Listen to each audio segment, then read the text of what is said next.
Bones prepesta y bienvenidos a un nuevo capítulo de la Ciudad de Pelayo. Entamamos. Nesta ocasión vamos a hacer un reto prestoso de 11 históricos. E ya que falamos de fútbol asturiano, tengo aquí un collazo a Diego. ¿Qué tal, Diego? Muy bones, Pelayo, bien. Va a hacer un 11 histórico de jugadores de Asturias.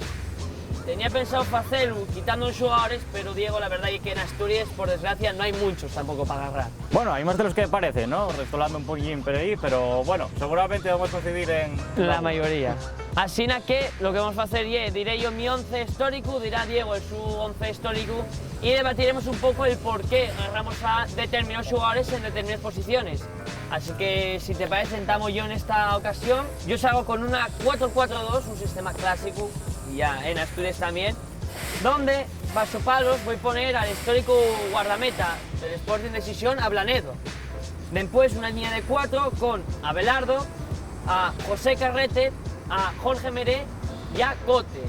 Agarro a Meré y a Cote porque, bueno, Meré y de los últimos promesas que salieron del Sporting a jugar fuera, fue internacional sub-21, y a Cote porque lle aquí, decir de Xixón, y un jugador bastante bueno que está jugando en el Eibar.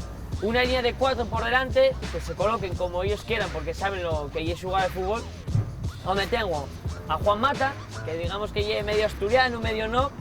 Tengo a Luis Enrique, el actual seleccionador de Asturias, a Santi Cazorla y a Herrerita, uno de los máximos goleadores, sino el que más, de la historia del Real Oviedo. Y arriba, en punta, no podía dejar de Yao ni a David Villa, ni al bruxo, a Enrique Castroquini. Bueno, pues como bien decía Pelayo, tenemos bellas coincidencias. Y por ejemplo, yo en portería, bueno, estaba entre Blanedo y también entre Castro, mítico, también aparte de un gran portero, también una gran persona muy querida aquí en Xixón. Y también puse a Carrete por ahí en lateral, pero yo aparte también agarré a Tensi, un histórico central del Ubieu, y de central puse de parilla de central para con él, puse a Abelardo, y por la banda izquierda a Kundi, también un mítico jugador del Sporting y un mítico también de Xixón. Yo opté por una 4-3-3 y voy a poner en el centro del campo a Joaquín, también leyenda del Sporting, a Tati Valdés, la maquinona, y por supuesto a Santi Cazorla, una de las últimas perles del Ubieu, de los grandes, bueno, de los grandes jugadores de la historia, ¿no? del fútbol español también. Y en arriba puse a Mata, a Luis Enrique y por supuesto a Kini, no podía ser otro. Ostras, te cargas a David Villa. Sí, que bien por culo. Va a matarte la gente. La gente de Tuilla va a matarte. La gente de Llangreu va a matarte. ¿Por qué no, cómo es que no te decantaste por poner a David Villa en el 11?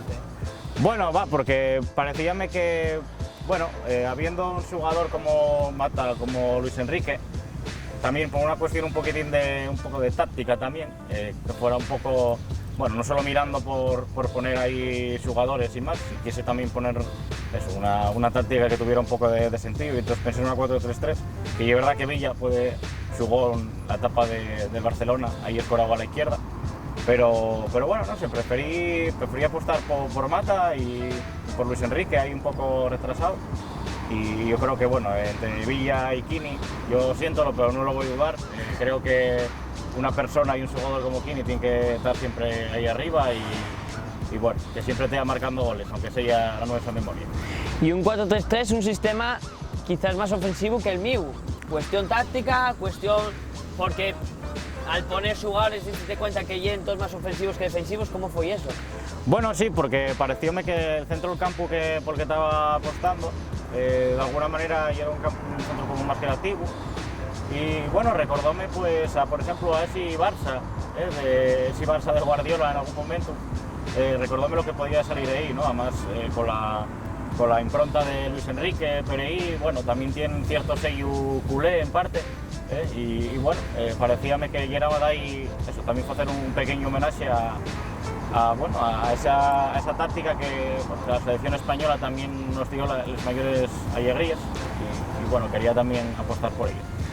Bueno, pues la verdad que dos 11 muy buenos, dos 11 históricos dentro de lo que podíamos tener en Asturias, así que deseamos ahora que la gente vote en los comentarios y que lo apoye, porque entonces podemos traer más onces como el que vendrá en el siguiente episodio, más contigo también, Diego, que ahí va a haber más salseo que en esta ocasión.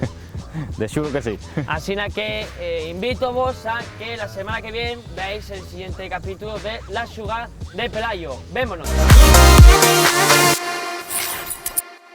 Que den por culo.